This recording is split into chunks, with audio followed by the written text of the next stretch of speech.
Hi student. आज हम class 7 को सिविक्स का क्लास ले रहे हैं। और जैसा कि हमने अपने कल के वीडियो में बताया था कि जो चैप्टर है इक्वलिटी, उसमें कई डिफरेंसेस हैं। यानी हमें इस डेमोक्रेसी में इक्वलिटी तो मिला है, लेकिन वो ग्राउंड लेवल पर उसको देखने को नहीं मिलता। तो ये जो इनइक्वलिटी है, किन लोगों के में है या किन लोगों ने इसको बनाए रखा। अगर हम लोग एंशिएंट टाइम में जाएं तो इसमें कई चीजें थी जिसको सोसाइटी को चलाने के लिए एक तरह से लेबर डिवीजन किया गया था।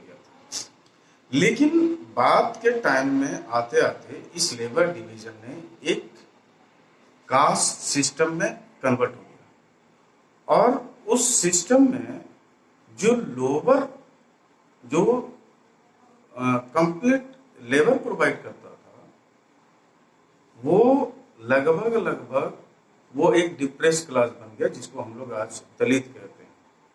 तो दलितों के साथ कई तरह का मतलब अमानवीय व्यवहार या इनह्यूमैनिटी एक्टिविटीज उसके साथ होता था, और उनके कई ऐसे राइट्स जो था जो बाकी लोगों को मिलता था लेकिन इनको नहीं मिलता था। जैसे मंदिर में पूजा नहीं करना है, या जो मेन जो गांव है उसमें आपको एंट्री नहीं होगा। उसके बाद कई ऐसे इंस्टीट्यूट था जहां आप शामिल नहीं हो सकते हैं, आपको पढ़ने का राइट नहीं था, आपको यूनिवर्सल प्लेसेस जो होता था वहां आप नहीं आ सकते थे। यानी एक तरह से अगर हम लोग इसको देखें तो कई चीजें जो एक ह्यूमन बीइंग को जो उसको आगे डेवलप करता है, उसको पूरी तरह से जो है काट दिया गया। दूसरी चीज, उसकी इकोनॉमिक कंडीशन जो था वो बहुत ही बुरा था। यानी बहुत सारे लोगों को जो दलित क्लास से बिलोंग करता था, उसको 3 टाइम भर पेट खाना नहीं मिलता था। उसके बाद उसको फ्री का लेबर देना पड़ता था। उसे कई ऐसे कामों से करने के लिए रोका जाता था जो उसको नहीं, सोसाइटी जो है उसको अलाउ करता था। दूसरी चीज, पॉलिटिकल राइट उसका कुछ भी नहीं था। यानी किसी भी पॉलिटिकल एक्टिविटीज में वो पार्टिसिपेट नहीं करता था।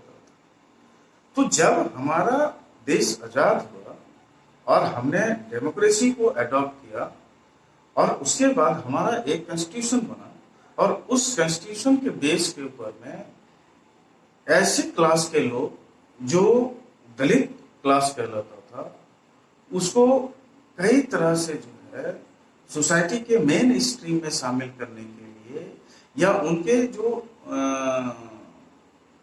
मतलब सिचुएशन था, यानी सोशल जो कंडीशंस था, या पॉलिटिकल कंडीशन या इकोनॉमिक कंडीशन, उसको सुधारने के लिए, उसको जो है इक्वल करने के लिए, उसमें कई तरह का एक तरह से करें कि उसमें रूल्स बनाया गया, रेगुलेशन बनाया गया, जिससे कि वो अपने इस राइट को जो है, यानी वो भी इस सोसाइटी में अपने आप को इक्वल महसूस करे। उसको ये ना लगे कि हमारे साथ किसी तरह का डिस्क्रिमिनेशन किया जा रहा है।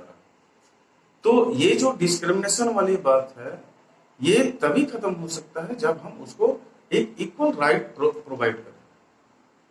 इक्वल राइट जब प्रोवाइड होगा तो हम बताएंगे कि उसको क्या करना है, क्या नहीं करना है। तो ऐसे कई चीजें थी जिसमें हमारे यहाँ जो सोसाइटी है वो इनइक्वलिटी इसमें दिख रहा था। तो आज इतना ही। और फिर कल हम नया वीडियो के साथ आएंगे। तब तक के लिए बाय, थैंक यू।